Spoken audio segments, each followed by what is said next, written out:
Welcome to the City Manager's Report. The City Manager's Report is your preview of the next Oshkosh Common Council meeting agenda and an update from your Oshkosh City Manager. Your hosts, Emily Makowski of Oshkosh Community Media and City Manager Mark Roloff. Hello everyone, and thank you for joining us on your City Manager's Report. I'm your host, Emily Makowski, joined as always by your City Manager, Mark Roloff. Now, we've got a different kind of show today. We actually have a special guest in. We have Liz Williams from the Planning Department, our assistant planner here at the City of Oshkosh, to give us a little bit of a neighborhood update. So that'll be the first half of our show. We'll take a little break and then we'll come back with our hot topics and our City Council meeting agenda for Tuesday, July 28th, 2015. So without further ado, I'd like to welcome Liz Williams.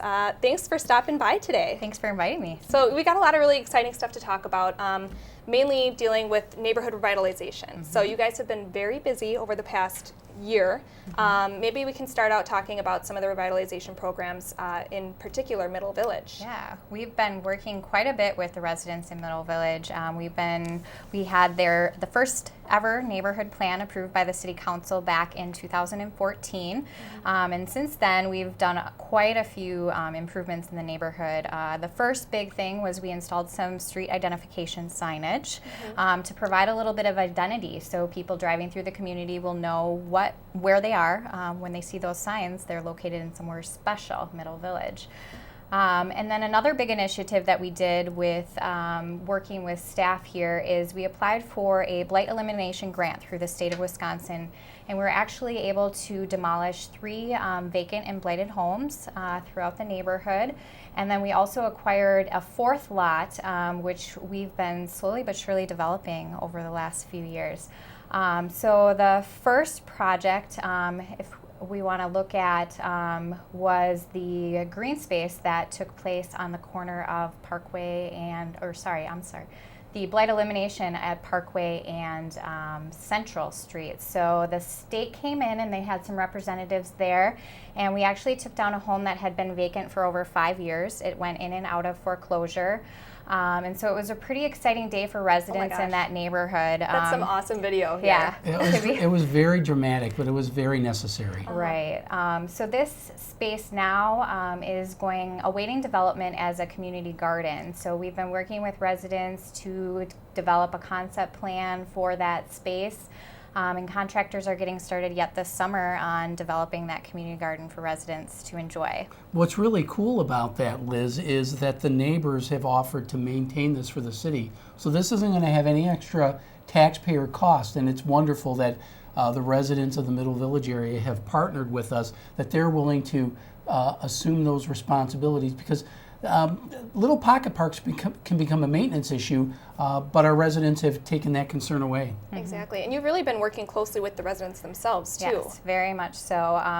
The concept plans for both sites were developed by residents, and we worked very closely over a year and a half together through various meetings and approvals through the city, and it's just been a great experience to be able to engage the residents and really hear what they want for their neighborhood, and it's been an exciting process. Wow. Well, we have, we've got a lot of other photos and things to look at. So what are the next things that we want to talk about for updates that we can look at? Sure. Another property that came down here was 235 Ida Avenue. This property was vacant as well, and it's on a very, very tiny lot. I believe the street frontage here is about 35 feet, and it didn't even have any parking associated with it. So anyone that would live there would have to find alternate parking. So this property is actually going to be combined with the adjacent property owner so that they can have a backyard, which is exciting for them as well. And then the home that was formerly 628 Franklin Street, that home actually started on fire due to an electrical issue. And so the former property owners brought this home down, and the city acquired it, and it recently got a facelift and is now a community green space. So now residents will have a safe place for kids to play. They'll be able to have picnics in this park, and it's really become a valuable asset for the neighborhood in order to market it to new residents that are looking to move into the neighborhood. And again, this has been a great partnership with the residents in the neighborhood, and we're excited to see it finally done. What a difference this has been. I mean, it's amazing, that video we saw and all the photos. It's an actual tangible outcome of all the Right. work that you've had been doing in the past year. Well, it's important to provide that green space, because in a lot of the older areas of the city, the yards weren't accommodating big yards, and in some of these neighborhoods, they were done before vehicles were created. So that's why there was no garage in the first place. Right. So we have to think about folks who may have a car or who may want a little green space to go along with their yard. So I joked when I saw this video the first time, just add water and we're doing great. But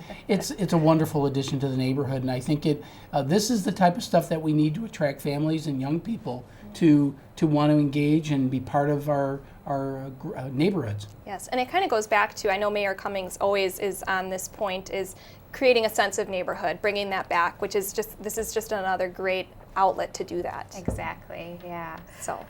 Another big project that has been going on, we've been working with some local housing providers to redevelop what was formerly 654 Frederick Street.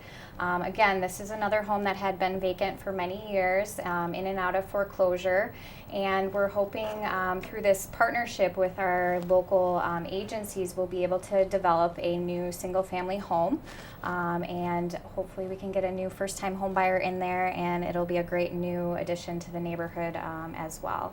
Excellent. Very exciting. Nice long list of projects here. Yeah. We are getting close to the end of our little segment time here. So I know we had a graph that we wanted to look at that showed some of the Middle Village investments. Yep.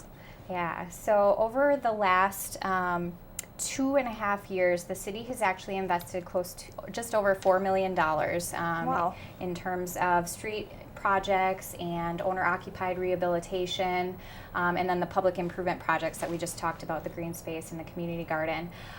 So, there's been a lot of activity that has gone on just in this short time span, and I think it's important to see the befores and after and the fruits of everyone's labor over the last couple of years working collaboratively to really focus and strengthen the Middle Village neighborhood. Well, I think one of the other advantages is Liz pointed out the $4.2 million, but that's also been leveraged with another $1.85 million in private investment, not including what the residents are paying on their own special assessments for the street, but $1.85 million has been injected into capital in this neighborhood.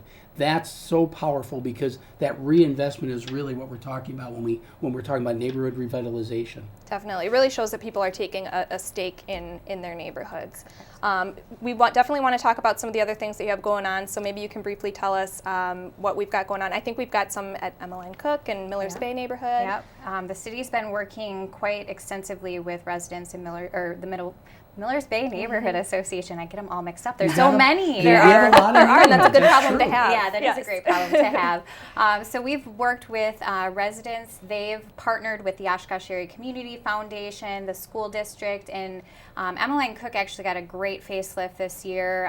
All new, brand new facade, safe sidewalks, lighting, and again, that has been just a great collaborative project, just over $125,000 invested, and the blind share of that has been through private donations that have been raised by the neighborhood association, getting out and forming those partnerships. So it's been very rewarding for them to now be able to physically see what has gone on at that school site. That's just amazing. And we could go on for a whole half-hour show of all the awesome things that you guys are doing out there. There is more information. You guys just started up a Facebook page, so definitely check that out for different updates. Otherwise, if your neighborhood doesn't have an association and they're interested, where can they go to do that? They can go and contact the Planning Services Division. Myself or Alexa Najunas on our staff would be more than happy to help get people involved in all the great things that are going on in this community. Wonderful. I'm excited about what they're doing, and again, if you want a neighborhood, we want to get some Southside neighborhoods going, and Liz and Alexa will take care of your needs if you want to do that. Oh yes, they're busy girls, but you can always add more projects. You guys are ready and willing to get that going. Very much so. Keep up the good work, Liz, and thanks again for stopping by. We're going to have you back down here for some more awesome updates in the future. Sounds great. Anytime. Thanks, Liz. We're going to take a quick break here on City Manager's Report, and when we come back, we'll get into our City Council meeting agenda as well as some hot topics here in Oshkosh. So we'll be right back on City Manager's Report.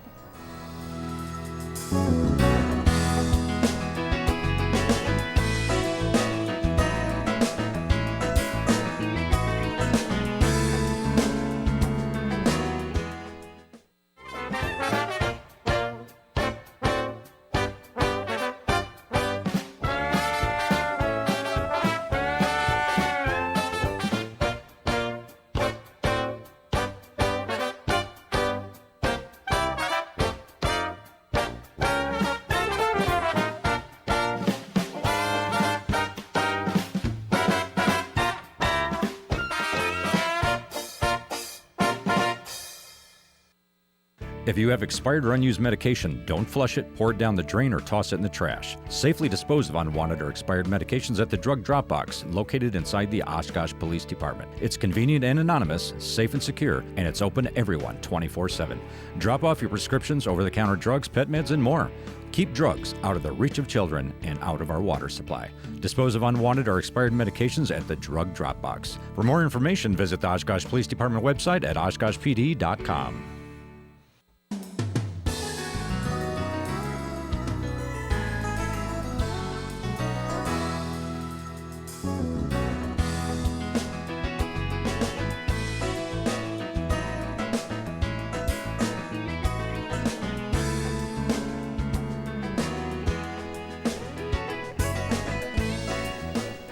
Welcome back to your City Manager's Report. We've reshuffled ourselves around. It was great to have Liz Williams and our City Assistant Planner to talk about our neighborhood updates. And now, Mark, we've got a nice long list of things to squeeze into our hot topics. So we're going to get right to it. First thing that we have is EAA. It's currently EAA week.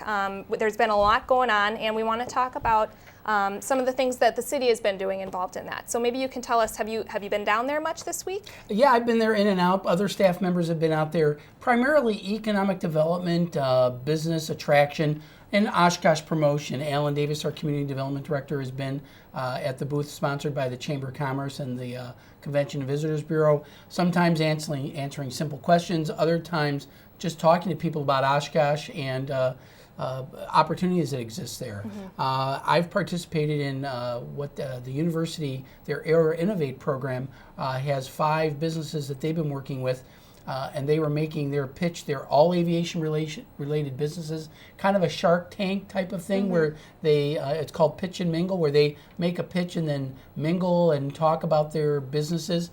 And I was able to assist them with their dry runs, and the whole idea is to get them to get their businesses off the ground. And out of the 5 businesses, 3 of them expressed an interest in perhaps locating in Oshkosh. And so that's really the big thing about letting people know the opportunities that exist there. County Executive Mark Harris was there to promote the Aviation Business Park that we've partnered with them on. So a lot of neat things and a very positive appearance for Oshkosh and just the opportunities that exist here in our community. Yes, very exciting to hear about those opportunities for economic development. As always, we're happy to hear about those chances and things that we hear from you guys. Next thing we want to talk about, actually pretty briefly, is the Go EDC Revolving Loan Fund. What's the news on that? Well, we have awarded our first loan under that program. That loan program is funded by residual funds that we had left from our tax increment districts. We decided that we wanted to reinvest in economic development. Go EDC is administering the loan fund for us, and they awarded their first loan this past spring. I believe you were familiar with it. Yes. Offbeat Press. We actually were out there working with Go EDC on a little video project, so that's to come, but they're definitely making a great use out of that loan. And the whole idea is to help a business bridge the gap between traditional financing and what they need to get themselves over the top. The bank sometimes can't do it all. It is a little bit of a riskier proposition for us, but if it can mean extra jobs and extra investment in our community, we will get the loan paid back. And this is the first of what I anticipate to be many loans.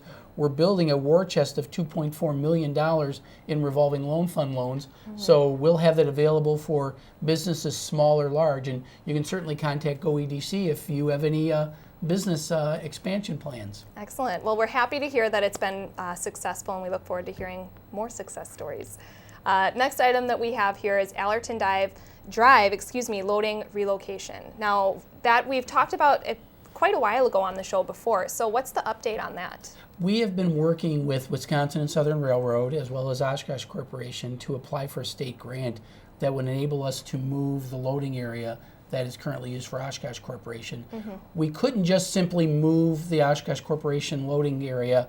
Wisconsin and Southern really needed to have an incentive for them to be involved in it, and what we were looking at is a potential creation of what's called a transloading facility, which is a regional location where trucks can load their cargo onto trains to take it a greater distance. Right. So it keeps more trucks off the road. It's much more efficient, and it's just cost effective for businesses to move freight that way. And if we can provide that service in our business park, we're going to add some jobs as well, because that'll be transportation related, and we become a focal point for commerce moving freight in and around Wisconsin through Oshkosh. So it's a great opportunity for us, and we're going to pursue a state grant, and we'll see where we go with it. Wonderful. Seems like we're going in the right direction. Time frame, we're kind of unsure on that at this point, correct? Right. We still have to wait and see how it goes with the state grant and getting all our ducks in a row. So bear with us, but we're working on it, and I know the Allerton Drive residents are concerned about that. Wonderful. Little reminder that we have for our viewers is the Mayor's Breakfast. The date has changed this year. It is not this coming Saturday if you're watching before the weekend. It actually is coming up on August 15th, I believe. We've got a graphic. Yes, August 15th, Saturday. It's 7 to 11 a.m. It'll be right during the farmers market. I think the Gus Macker tournament's going to be going on at that time.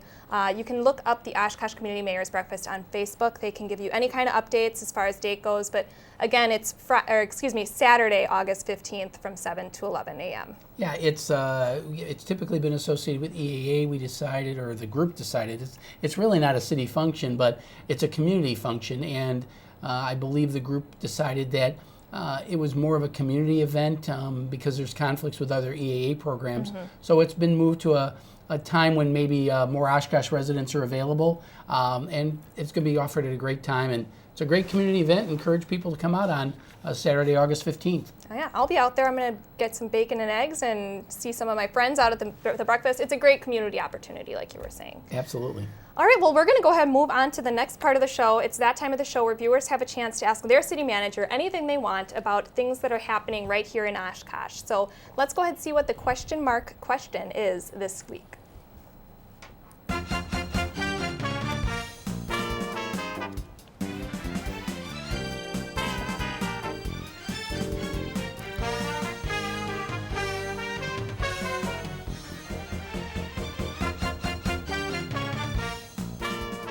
All right, Mark, so the question this week is, I heard Sam's Club is not coming to Oshkosh. Are there any new development updates on I-41? Excellent question. Yeah, it sure is. We did tweak it a little bit. The Sam's Club part of the question was there, but what else is going to be going on I-41? I'm very optimistic about what will happen at the Sam's Club site. They've made a corporate decision not to go here. It has nothing to do with anything that was going on here in town, and I don't necessarily think it rules out that they won't come, but it's just that they're not planning to come at this location at this time. But there's a lot of other things going on 41, and our planning department put together this graphic that we've been using for marketing purposes to show. Really cool graphic. It really is. I mean, you know logos because you see them all the definitely time. But from over the last 10 years, these are all the businesses that have come or will shortly be coming, shortly opening soon. And even in the past 5 years, I think about half of those have been in the last 5 years. So it shows that I-41 is a very attractive location, and we've had a lot of business investment in this area because of that. That speaks very positively for Oshkosh, for what the I-41 corridor represents. And it also gives me hope, cause for optimism with respect to the Aviation Plaza site. Obviously, Walmart Corporation thought it well enough that they were going to locate here.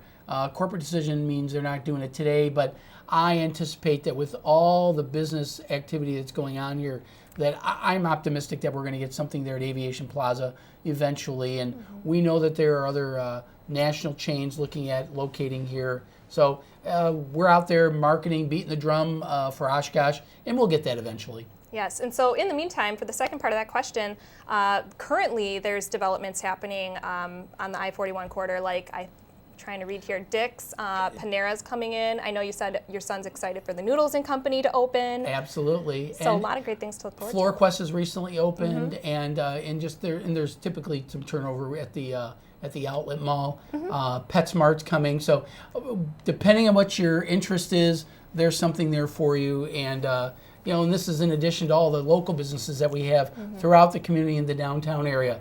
Those are also value-added businesses that we have. The I-41 corridor is very exciting, very positive for us, and it'll get taken care of in due time. Wonderful. Great question this week.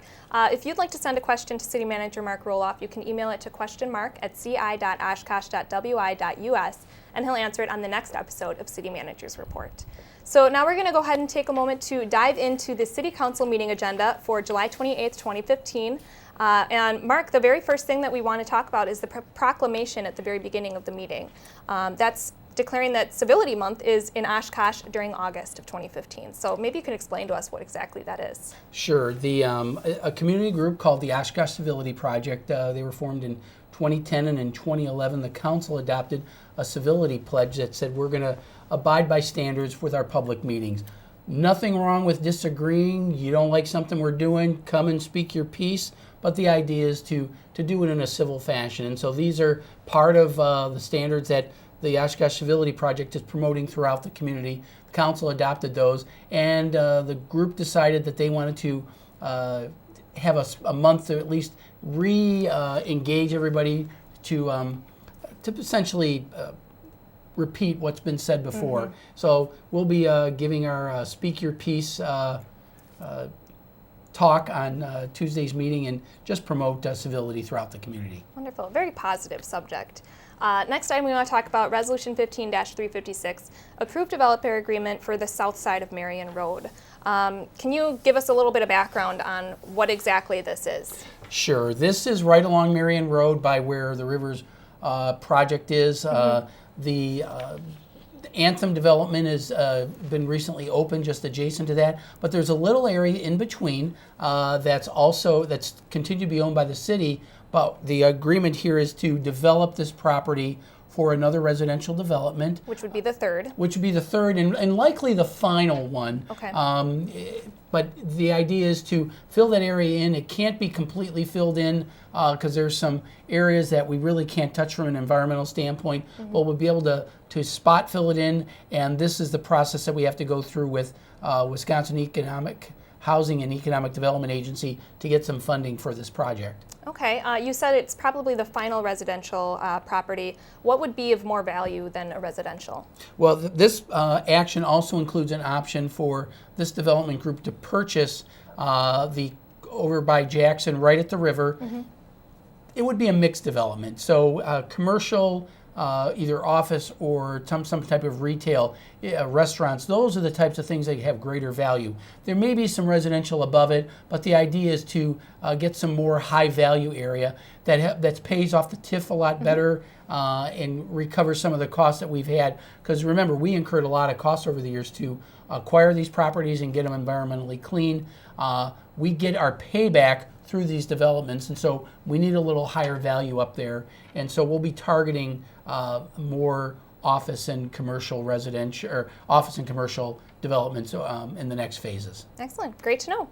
Next item here, Resolution 15-357, approved spot blight designation 1118 South Main Street, the former Buckstaff property. And this was kind of a juicy subject in our last episode of City Manager's Report. So maybe you can tell us what this approval is. This is the next baby step that we're taking in the process.